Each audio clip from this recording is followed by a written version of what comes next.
Les damos la bienvenida mientras entramos en el cuarto y último trimestre del 2024.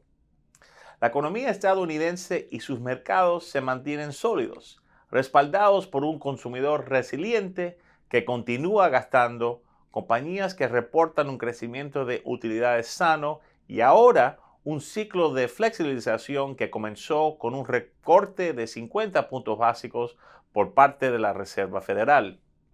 No obstante, está exhibiendo varias señales de advertencia, especialmente en el mercado laboral. Anticipamos este desarrollo y alentamos a los inversionistas a comenzar a reducir su exposición a acciones en julio. También les recomendamos adoptar una postura más defensiva en sus portafolios, sobreponderando los sectores de servicios públicos, salud y productos básicos de consumo a expensas de los sectores cíclicos. Desde que publicamos nuestro reporte trimestral del tercer trimestre el 8 de julio, los mercados accionarios de Estados Unidos están prácticamente inalterados al cierre de septiembre. Por ejemplo, el S&P 500 ha subido solo un 3% y el Nasdaq ha caído un 2%. Pero la volatilidad ha aumentado notablemente, con el índice VIX subiendo más del 37%.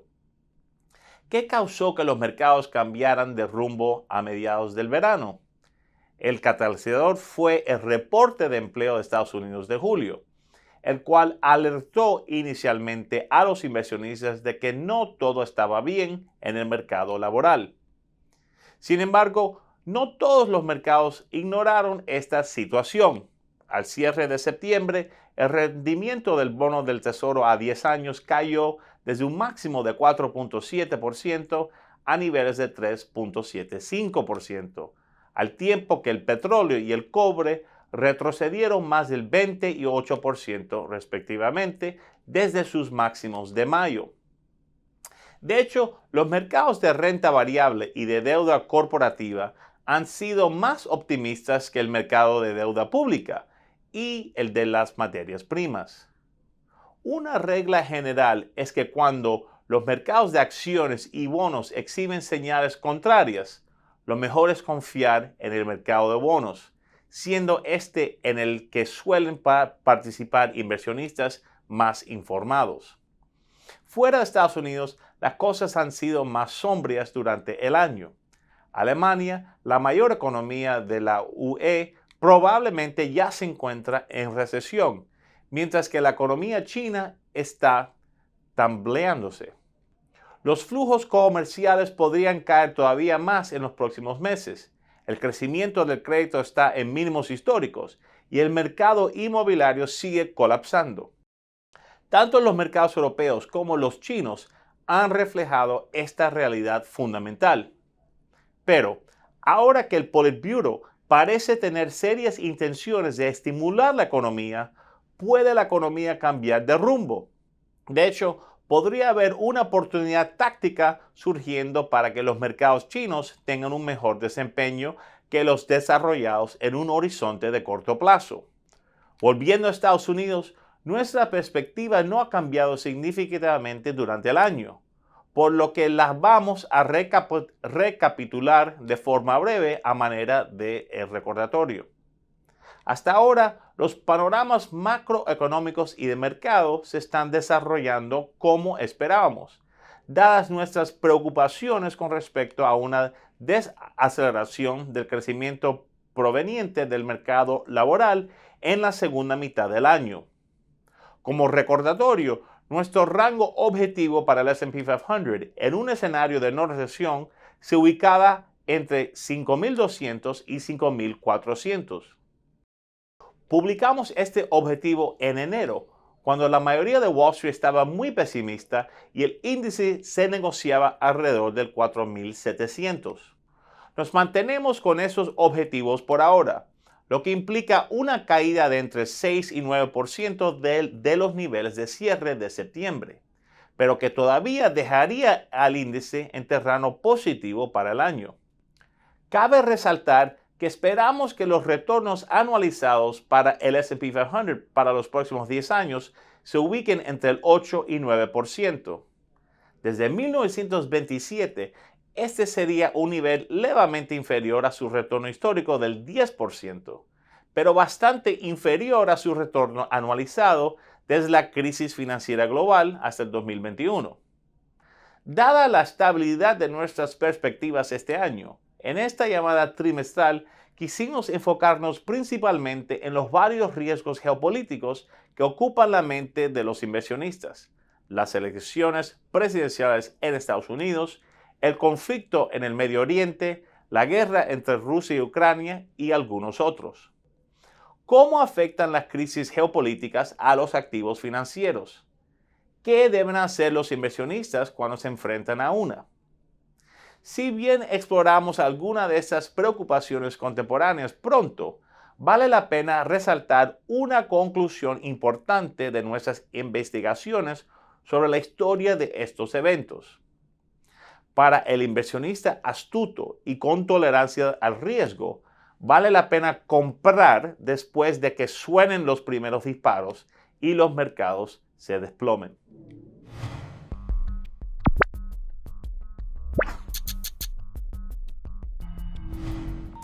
La reducción de 50 puntos básicos en la tasa de interés por parte de la Reserva Federal en septiembre generó cierto entusiasmo en los mercados accionarios, evocando reacciones similares a las observadas en enero del 2001 y septiembre del 2007.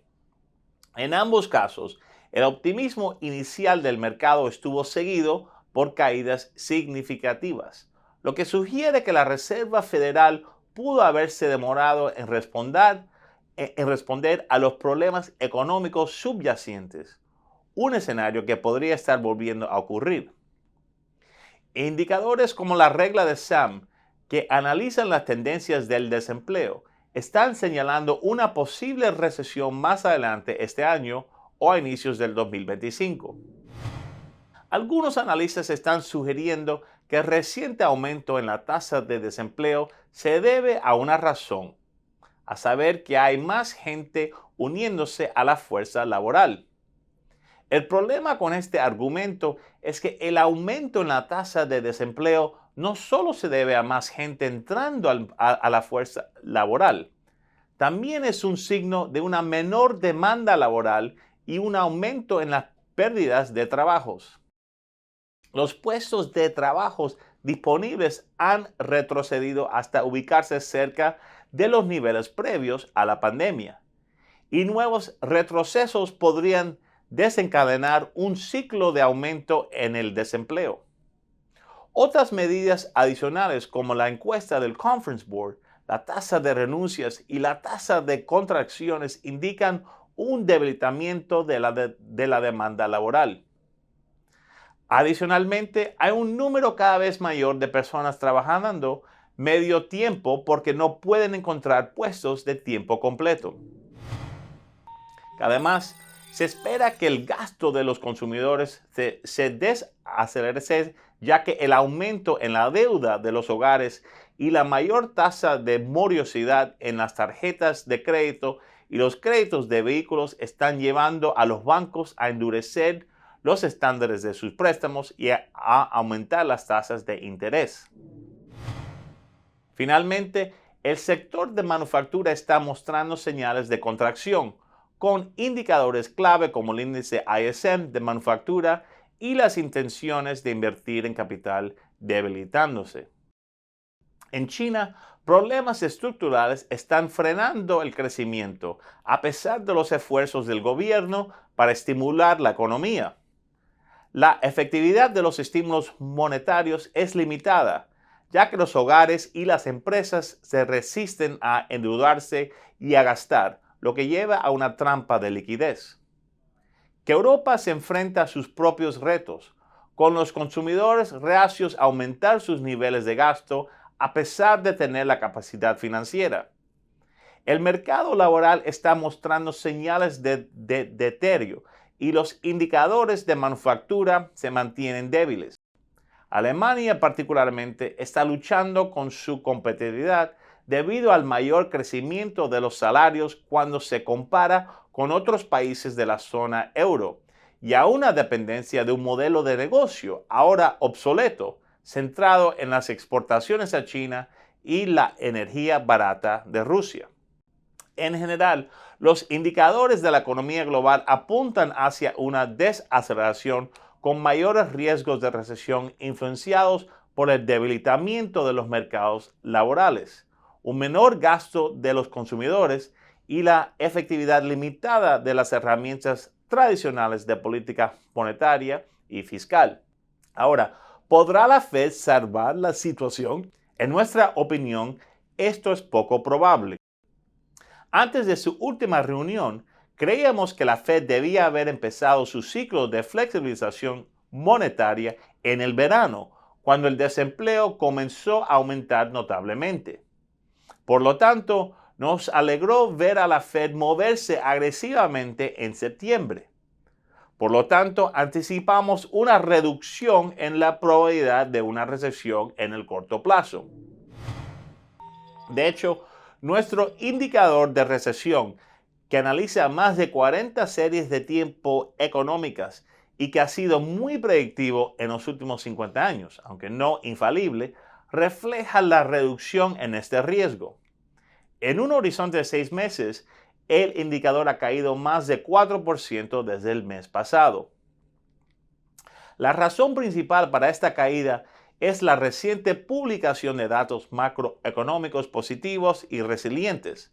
La producción industrial aumentó en agosto y las encuestas iniciales de las regiones de la Fed han sido alentadoras. Si bien las ventas minoristas de agosto mostraron una tendencia mixta, la cifra general no sugiere una recesión inminente y los inicios de construcción de vivienda exhibieron un rebote en agosto. A pesar de esas señales positivas, todavía no estamos preparados para modificar nuestra proyección de una recesión en Estados Unidos en los próximos 12 meses. Recortes agresivos en la tasa no cambian significativamente esta proyección porque la política monetaria opera con un rezago largo y variable. Adicionalmente, la reducción de 50 puntos básicos mantiene una política monetaria restrictiva, ya que la tasa de política monetaria se mantiene por encima de la estimación de la Fed de su tasa neutral. Utilizamos otro modelo que se basa en nuestro modelo Probit a incorporar otros factores tales como la política monetaria y fiscal, potenciales shocks de oferta, conflictos armados y otras consideraciones para realizar una evaluación integral. Este modelo también indica que los riesgos de una recesión en el corto plazo han disminuido, pero seguimos previendo una recesión en un horizonte cíclico de 12 meses por los motivos mencionados anteriormente. Vale la pena resaltar que creemos que los riesgos de una recesión severa también han aumentado. El costo de la reducción agresiva de tasas por parte de la Fed es una mayor probabilidad de una segunda ola de inflación.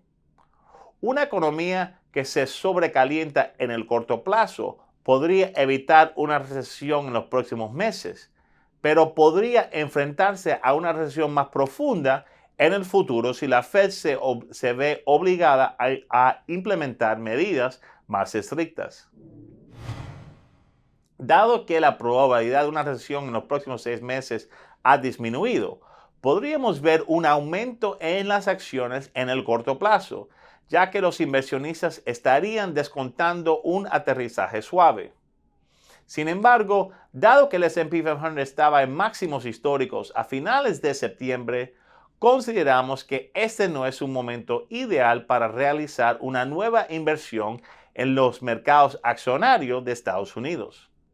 Incluso en el mejor de los escenarios, un aterrizaje suave, es poco probable que el índice se ubique por encima de sus niveles actuales.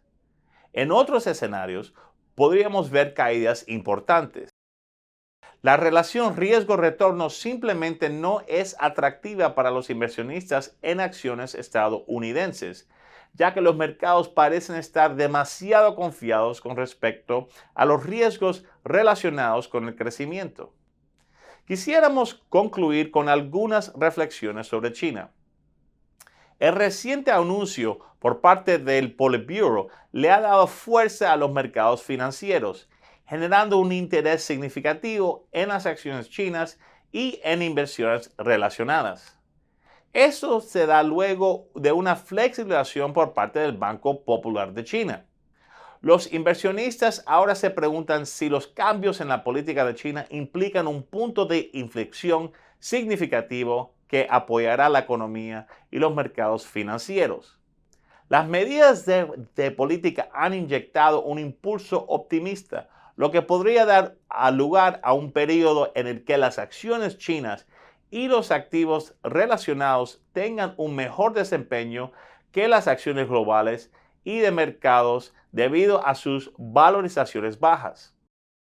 Por lo tanto, recomendamos ajustar la asignación a los mercados emergentes desde subponderar a neutral dentro de un portafolio de acciones globales.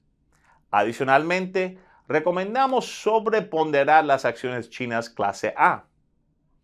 No obstante, el desempeño absoluto de los mercados emergentes y de las acciones chinas va a depender en gran medida del entorno global de riesgo.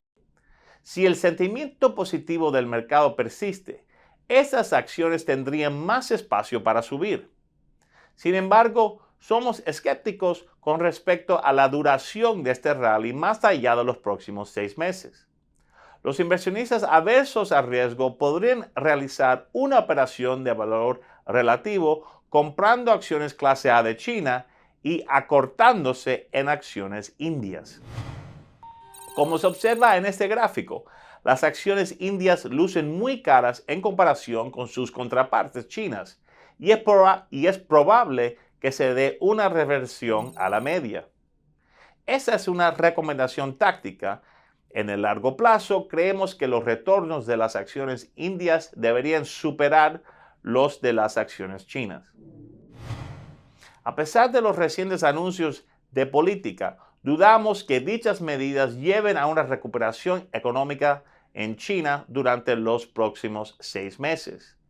Indicadores tales como el crédito y el gasto fiscal sugieren que los riesgos del ciclo económico parecen ser más negativos, al igual que se espera una desaceleración en el crecimiento de las importaciones chinas. En conclusión, incluso si los recientes anuncios de política han mejorado la percepción de los inversionistas y podrían llevar a un mejor desempeño de las acciones chinas en el corto plazo, se necesitan medidas más estructurales para lograr una recuperación económica significativa en China.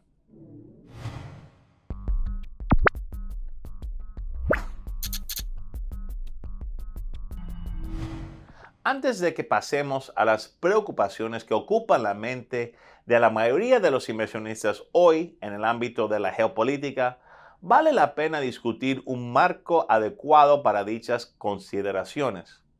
Para comenzar, en el corto plazo, una asignación táctica tiene sentido para que los inversionistas apuesten en contra de las disrupciones del mercado causadas por los eventos geopolíticos cuando sea sensato hacerlo.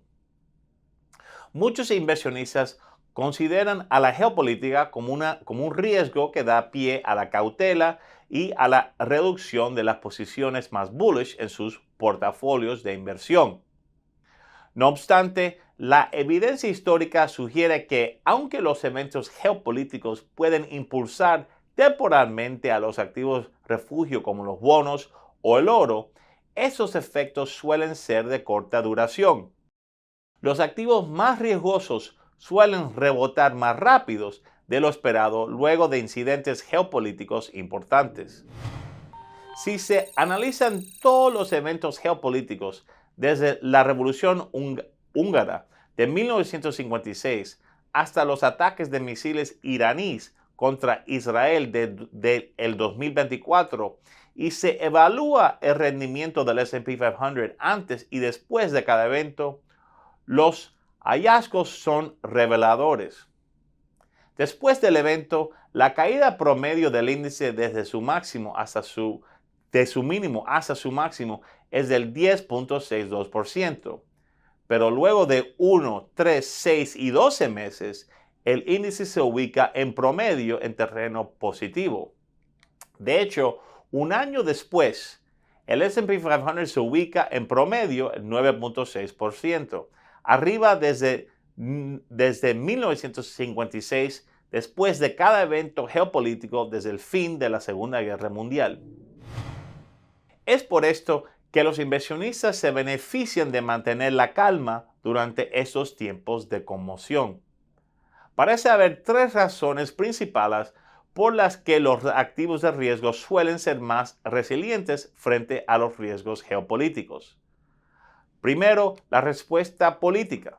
A menudo las crisis geopolíticas suelen desencadenar políticas pro crecimiento por parte de los bancos centrales y las autoridades fiscales, ya que los gobiernos buscan mitigar las repercusiones económicas. Estos cambios en la política pueden servir como catalizadores para la apreciación de los activos.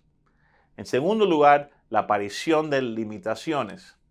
A medida que las limitaciones materiales se hacen evidentes, se reduce el rango de los escenarios esperados inicialmente por los inversionistas. Incluso si las reacciones iniciales pueden estar centradas en una amplia gama de escenarios, con el tiempo, el entendimiento de lo que es probable se vuelve más claro, conllevando a una estimación más racional del mercado. Y finalmente, la desensibilización y el colapso de la prima de riesgo. Los mercados tienden a ajustarse rápidamente a los riesgos existentes, por lo que los inversionistas se vuelven insensibles más rápidos de lo esperado. Por lo tanto, la prima de riesgo adicional asociada con eventos geopolíticos disminuye, usualmente más rápido que la percepción humana. Los inversionistas deben reconocer que las medidas objetivas de riesgo geopolítico, tales como la cobertura por parte de los medios, los daños físicos o el número de víctimas, son distintas de las medidas de mercado, tales como la prima de riesgo. Incluso si un conflicto se mantiene intenso, los mercados suelen adaptarse rápidamente, lo que hace que la prima de riesgo se reduzca mientras que los inversionistas se ajustan a una nueva realidad. Por lo tanto, los eventos geopolíticos pueden presentar tanto oportunidades como riesgos. La tendencia de los medios y de los inversionistas promedios a exagerar los peligros geopolíticos por la dificultad de cuantificarlos crea una asimetría en la información. Los inversionistas más conocedores pueden aprovechar esta situación al apostar en contra de los peores escenarios, generando así retornos significativos a medida que las primas de riesgo exageradas desaparecen. La situación actual en el Medio Oriente es ilustrativa. A pesar de las crecientes tensiones entre Israel e Irán, el precio del petróleo no aumentó como se esperaba. Esto debido a las decisiones estratégicas de Irán que estuvieron influenciadas por limitaciones materiales y a un mercado que se había desensibilizado ante los riesgos geopolíticos actuales. Irán ha evitado tomar acciones que interrumpan la oferta global del petróleo, en parte debido a su reciente distensión con Arabia Saudita y sus intereses en mantener una influencia regional sin provocar más conflictos. Usar un marco basado en limitaciones al analizar los riesgos geopolíticos le permite a los inversionistas evaluar mejor los resultados probables en vez de los meramente posibles.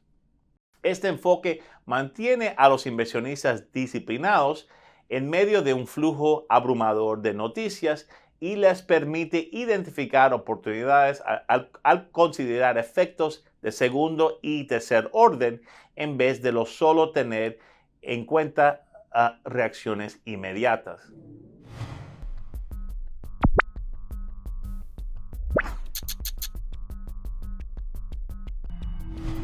Desde ahora hasta el 5 de noviembre y probablemente hasta enero del 2025, las elecciones en Estados Unidos seguirán siendo el factor clave al momento de evaluar decisiones de inversión y asignaciones de portafolio. Por lo tanto, consideramos apropiado a revisar cómo ha cambiado el panorama desde nuestra última llamada trimestral, cómo estos cambios han afectado al mercado y a los posibles resultados electorales y qué se espera en el tramo final desde aquí hasta el día de las elecciones. En estas elecciones atípicas, uno de los candidatos ya ha sufrido 2 intentos de asesinato, mientras que el candidato demócrata abandonó la carrera, nombrando a sucesora solo meses antes de que se emiten los votos. Curiosamente, el panorama no ha cambiado mucho desde la última vez que lo revisamos. Aún así, las elecciones afectarán el rumbo de la economía global sin importar quién entre a la Casa Blanca. Incluso si en ocasiones anteriores se han resaltado los defectos de las encuestas, sigue siendo útil revisarlas para evaluar el panorama político. Cuando el presidente Biden todavía estaba en la carrera electoral, las elecciones presidenciales parecían ser una victoria segura para los republicanos, con Donald Trump liderando consistentemente la intención de voto por encima del presidente Biden, con dicha intención alcanzando su máximo justo después del primer debate presidencial. No obstante, el promedio de las encuestas cambió justo después de que el presidente Biden se retirará de la carrera presidencial y nombrará a Kamala Harris como su sucesora para las elecciones del 2024. Aunque ella aceptó su nominación solo hasta el final de la Convención Nacional Demócrata, fue ganando impulso entre los votantes indecisos y los demócratas que no estaban contentos con la candidatura de Biden, al tiempo que apeló más a los votantes independientes y moderados. Este impulso, en conjunto con una sólida campaña de recaudo de fondos, llevó a Harris a cerrar la brecha con Donald Trump. Al momento de este reporte, Harris está por 2 puntos por encima de Trump según el promedio de encuestas de Real Clear Politics. No obstante, la ventaja de Harris es estrecha y la elección sigue siendo incierta, como se puede observar en el siguiente gráfico. Por su parte, los mercados de apuestas exhibieron inicialmente una probabilidad más estrecha de que Trump ganará la elección, con esta brecha ampliándose en conjunto con el aumento en la tasa de desaprobación del presidente Biden. El aumento en la popularidad de Harris también impulsó sus probabilidades en el mercado de apuestas, en el que alcanzó su máximo cuando aceptó la nominación presidencial. A partir de ese momento, el promedio de los mercados de apuestas, calculada por Real Clear Politics, ha favorecido en su mayoría a Harris. Al momento de este reporte, y como lo muestra este gráfico, el diferencial entre Harris y Trump se situaba en 2 puntos, resaltando lo reñida que deberían ser estas elecciones. Según la mayoría de canalistas, esta elección se definirá por los votantes de los llamados estados clave o swing states. Algunos han afirmado que este proceso electoral se ha convertido en una competencia por una colección de estados en medio de un mínimo histórico de votantes indecisos. Lo anterior podría ser visto como un fenómeno que podría aumentar la base potencial de votantes de Harris. Las últimas encuestas en los estados clave al momento de este reporte también mostraban una carrera pareja. Harris tenía una ventaja de 1 o 2 puntos como máximo sobre Trump en Michigan y Wisconsin, mientras que ambos candidatos estaban virtualmente empatados en Pennsylvania. Por su parte, Trump contaba con una ventaja de 6 puntos en Ohio y una ventaja estrecha de 1 punto en Carolina del Norte. Discusión de los programas. Ambas campañas han estado más enfocados en ataques personales que en discusiones sobre políticas. Sin embargo, basándonos en la información disponible de ambos partidos, se proyecta que la agenda económica de Harris continuará con muchas de las iniciativas de la administración de Biden, mientras que la agenda económica de Trump se enfoca en recortes de impuestos y aranceles globales. Las principales políticas de Harris incluyen aumentar la tasa del impuesto corporativo del 21 al 28%, así como incrementar los impuestos sobre las ganancias de capital, ingresos por inversiones y recompras de acciones. De otro lado, las principales propuestas de Trump incluyen un arancel global de 10% sobre todas las importaciones, así como un arancel específico del 60% para China, la exención de los recortes fiscales, introduciendo bajo la ley de empleos y reducción de impuestos, y la introducción de nuevos recortes fiscales. En suma, la postura de Trump busca financiar las necesidades fiscales de la nación a través de aranceles, mientras que la estrategia de Harris se enfoca en generar ingresos a través de mayores impuestos. Independientemente del cambio propuesto, ya sea a través de recortes de impuestos o programas sociales, se espera que los planes de ambos candidatos ejerzan presión sobre el frágil panorama fiscal de Estados Unidos.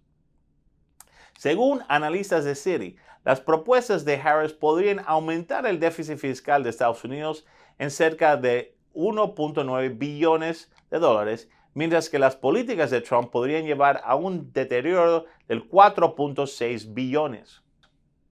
Como resultado, es probable que las preocupaciones fiscales dominen las discusiones de mercado sin importar el resultado de las elecciones, especialmente en el caso de una victoria aplastante de cualquiera de los dos partidos. Revisamos nuestro análisis anterior sobre los posibles movimientos de los precios de los activos en los 4 escenarios electorales y nuestra perspectiva se mantiene sin cambios. El debate alrededor de estos 4 escenarios gira principalmente en torno a los impuestos corporativos y a los aranceles globales. En este análisis nos centramos en los escenarios de una victoria aplastante de los republicanos o de los demócratas, ya que estos son los más transformadores y los que probablemente generarían más cambios en las dinámicas de mercado. En contraste, un gobierno dividido sería más neutral para el mercado, ya que un estancamiento legislativo complicaría la aprobación de reformas sustanciales por parte de cualquiera de los dos candidatos. En términos de acciones, la propuesta de Trump de reducir la tasa del impuesto corporativo al 15% debería impulsar las utilidades del S&P 500 en 4%, mientras que el plan de Harris de aumentar ese mismo impuesto al 28% reduciría las utilidades aproximadamente en 5%. Las reformas tributarias de Trump podrían impulsar el crecimiento de las utilidades por acción del S&P 500 del 12 al 18%, mientras que la postura de Harris debilitaría el crecimiento de las utilidades por acción del 12 al 5%. Una victoria demócrata es considerada como el escenario más negativo para las acciones, dado su impacto directo en las utilidades, el flujo de caja libre y los balances corporativos. En este escenario, las acciones large cap deberían tener un mejor desempeño que las small caps, ya que las compañías más grandes tienden a generar una mayor parte de sus ingresos en el extranjero, lo que podría ayudarles a mitigar la mayor carga impositiva en Estados Unidos. Incluso si el aumento de impuestos corporativos propuesto por Harris no resolverá la brecha fiscal de Estados Unidos, sí ofrece una solución más sostenible para el déficit fiscal actual del país. Para la renta fija, incluso si ambos escenarios tendrían un impacto negativo para los tesoros, la magnitud de dicho impacto sería diferente dependiendo del partido. En el escenario de una victoria republicana, los menores impuestos corporativos deberían traducirse en un aumento de los rendimientos en conjunto con una curva más empinada como consecuencia de las preocupaciones fiscales. Incluso si un menor recaudo fiscal perjudicaría los ingresos del gobierno, el arancel general de 10% compensaría parcialmente dicho impacto fiscal. Si se implementan las propuestas de aranceles globales, la deuda high yield de Estados Unidos debería tener un mejor desempeño que su contraparte grado de inversión. Adicionalmente, una menor tasa impositiva para las empresas podría reducir los incentivos para que las empresas emitan deuda en busca de beneficios fiscales, lo que podría resultar en una menor emisión de deuda, una consecuencia potencialmente positiva para el mercado de deuda corporativa. En una victoria demócrata, los mayores impuestos a las empresas podrían mejorar el panorama fiscal, pero las preocupaciones sobre el crecimiento de largo plazo, dada una posible caída en los empleos y los salarios, compensan al impacto positivo en los tesoros. Los mercados descuentan un menor crecimiento, lo que limita las expectativas de inflación y modera los aumentos de tasas. Para el dólar, se espera que el arancel de 10% sobre el comercio global fortalezca el dólar y debilite las monedas de los mercados emergentes. Incluso si los países pueden imponer aranceles a productos estadounidenses en retaliación, en general se anticipa que los aranceles serán beneficiosos para el dólar. Los analistas de JP Morgan estiman una apreciación del dólar del 4 al 6% bajo el escenario del arancel global del 10%. En términos de mercados emergentes, el yuan chino y el peso mexicano son dos de las monedas más vulnerables a las políticas republicanas. El yuan chino sería la moneda más afectada, ya que podemos experimentar una segunda guerra comercial con un arancel de 60% en las importaciones chinas. Para el peso mexicano, considerando que México se convirtió en el principal socio comercial de Estados Unidos, un arancel de 10% afectará el 80% del total de las exportaciones del país.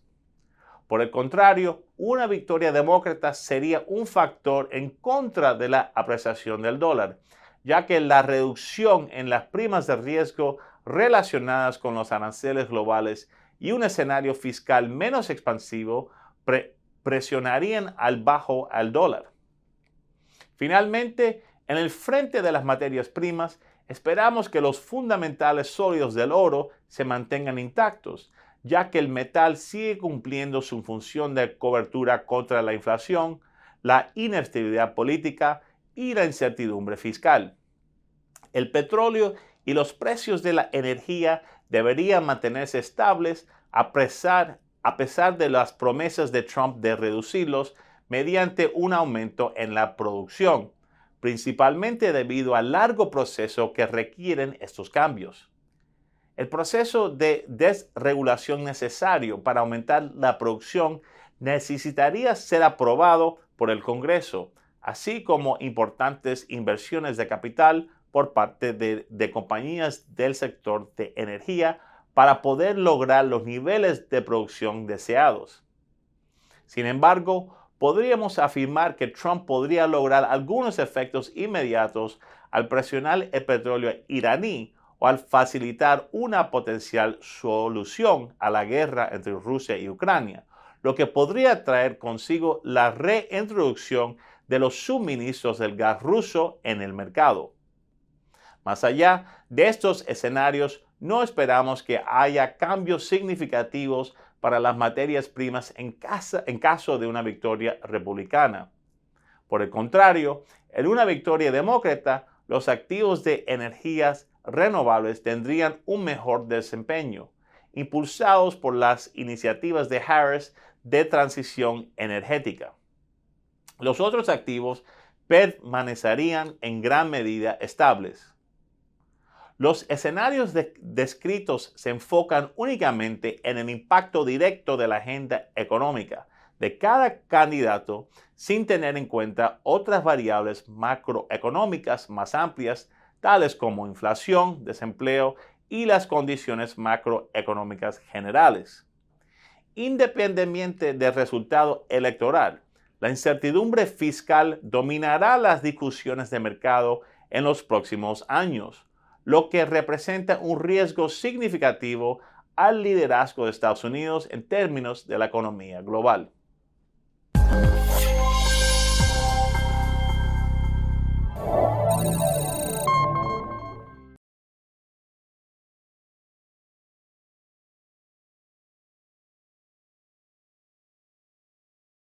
Insignia Financial Group, LLC, comprises a number of operating businesses engaged in the offering of brokerage and advisory products and services in various jurisdictions, principally in Latin America.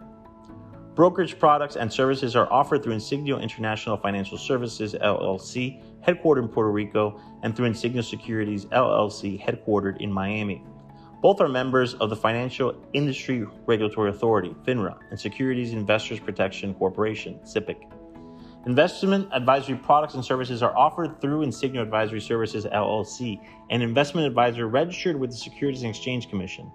In Uruguay, advisory services are offered through Insignia International Asesores de Inversión Uruguay, SA, Insignia Asesores de Inversión Latam, SRL, and Insignia Asesores de Inversión de Uruguay, SRL, in Argentina, and through Insignia Argentina, SAU, and in Chile through Insignia Asesorías Financieras, SPA. Collectively, these 8 operating businesses make up the Insignia Financial Group.